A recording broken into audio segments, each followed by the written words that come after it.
If you're having some pain out there, this is probably a pretty good video to watch. Yeah, we see a lot of slide fixes as that recipe. Don't want to do that. He took out all of this action, and he took his total slide and just added it to the front side. His hip joints are inside of his knee joints, which are inside of his ankle joints. You really don't want to stack those either on the back foot or the front foot. He wants to basically keep his knee on or just inside of his ankle joint coming down. You need to have a brace there. Coming down, I want to avoid this kind of massive knee slide or massive hip slide. Start to lead a little with the hips, and that's my end point right there. Last week we had a golfer come in and he was just complaining about not hitting it solidly. And he said, in our kind of little pre-lesson interview, he said he had gotten rid of his slide in the backswing, but that hasn't helped him hit the ball more solidly. And once we saw him warm up, it was easy to see why. He was oversliding in the downswing. So he had took away the lateral motion away from the target and replaced it with way too much lateral motion towards the target. There has to be some of both. Yeah, you need to understand, you know, when you're playing golf, what's the end ranges that you're looking to play inside of. And it's kind of a simple way to think about it. You just kind of play inside your feet. But there's a little more to it than that because there's a little more lateral on the downswing. Right. But what Mike's saying is this gentleman came in, he took out all of this action. Which is good, right? You don't want to do that. He took his total slide and just added it to the front side. So he was getting himself in a bad position with a lot of spine tilt to the right, and we could see it on gears, just a lot of mishits. So what we did throughout the lesson was show, because he couldn't, you know, if you got force plates, it's easy to see, or gears, because you can measure all that stuff. But when he went home, he wasn't going to have any of this. So we spent a lot of time in the lesson showing him how to visually recognize what was the proper amount. So let's talk a little bit about the backswing, because a lot of golfers fix slide in the backswing, and that winds up just being overslide in the downswing. Yeah, so I mean, it depends on what club you're hitting and kind of how much. Right. But let's just say I have an iron in my hand. You know, you don't need too much. You're basically just kind of stepping on your trail foot. You might get an inch or so here early in the backswing, and that's pretty much the end of it. Yeah, it's like a golf ball width at the most. And like Sean was alluding to earlier, if you just think of your hip joint, just keeping that inside of your ankle.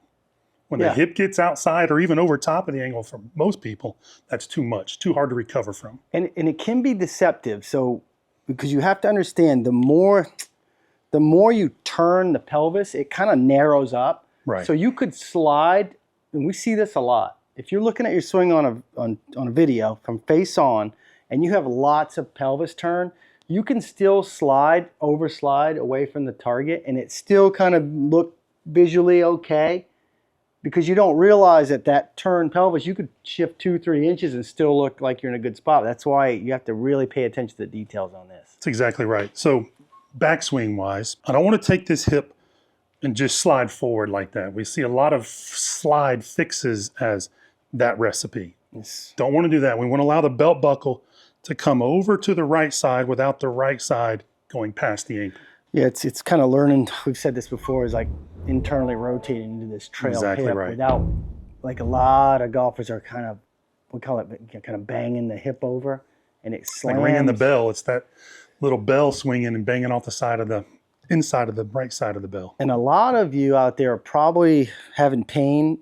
I think you can get some bursitis. I know that I've worked with people that have been diagnosed with it from oversliding one way or the other way. Right. You start slamming your body into like end range on either side, you start having some pain. So if you're having some pain out there, this is probably a pretty good video to watch. Yeah, neither one of these movements, lateral movements, overdoing them is good for rotation. So you start to put all the pressure on those joints and kind of this ringing the bell kind of movement. Okay, so once you get yourself sorted out in the backswing, let's really dive into the downswing. And the cool way to think about this is you've got a hip joint, you've got a knee joint, and you've got an ankle joint on your lead side. You want to keep the relationship, just narrow the gap. So Sean goes to a normal setup. He's going to have his legs angled at kind of like an A-frame. Yeah, so just a little bit wider than my hips.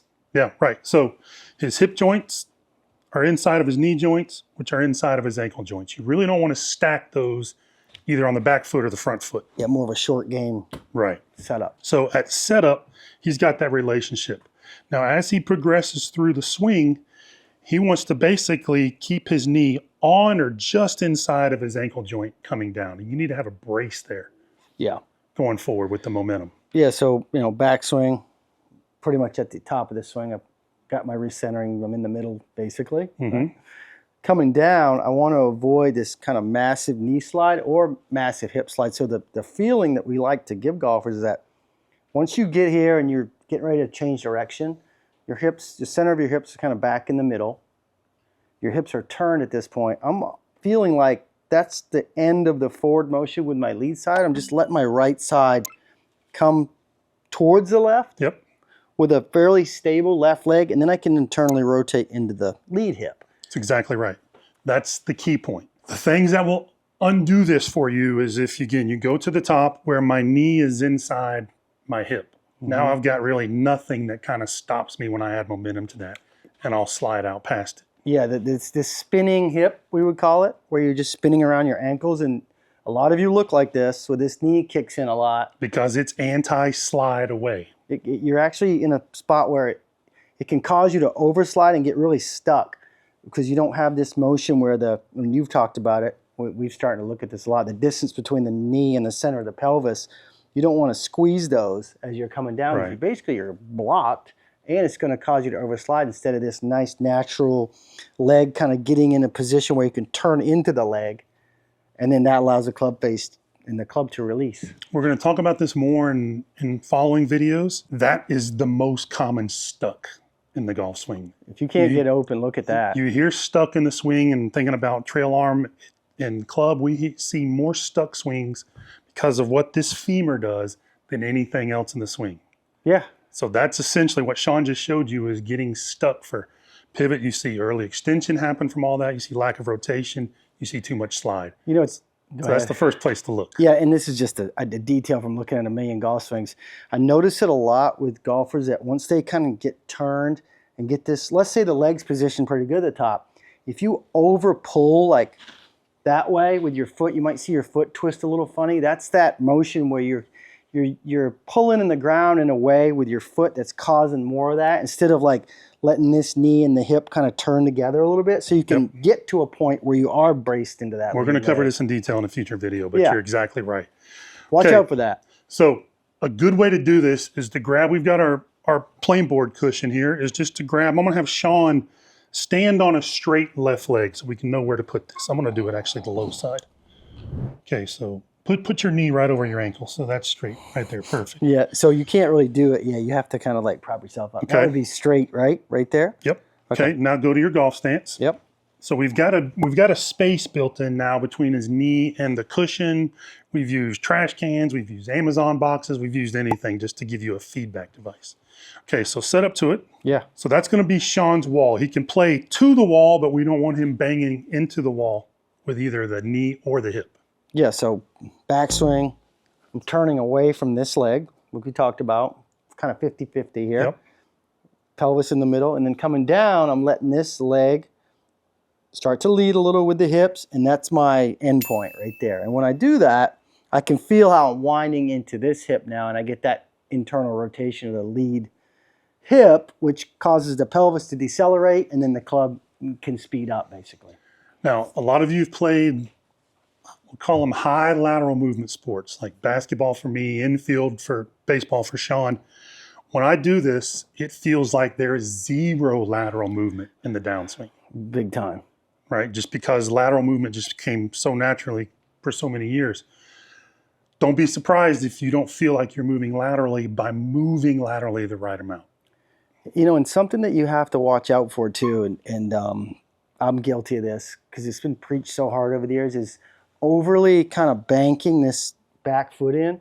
It actually makes this trail leg straighten a little too much, and it causes, again, it can cause this hip to get too far forward. So, just make sure that that trail foot is kind of turning so this trail leg can turn in some, which is way different than just keeping the heel leading the toes a ton. Yeah, so again, when you film your swing, and hopefully you are filming your swing, just keep an eye on the relationship between hips, knees, and ankles. Pretty much stay throughout the whole swing inside of those, especially as the stance gets wider and the club gets longer. Now, yeah, and as I'm going to make a little mini swing here, as you swing it through, you want to balance up on that leg. You might have your hip in front of the foot just a little bit with full body extension. So just be careful that you're not going this way. Right. Once your hip gets up to the wall here, the right one meets it instead of the right one backing away. That's just a key point, because you don't want to be throwing the baby out with the bathwater with any of this stuff, right? Especially the forward lateral motion. It's just the key is you're creating this stable base that you can turn into, like you do in the backswing, turn into the trail leg. You've got to turn into this lead leg at some point rather than continuing on down the fairway, which is a recipe for inconsistency with face angle, distance control, and fat thin shots. We're not supposed to do any of those? No. If you want another drill to help you cure the slide, we'll either do a slide. This drill will be work for the backswing or downswing. Make sure to click the link below in the first pinned comment.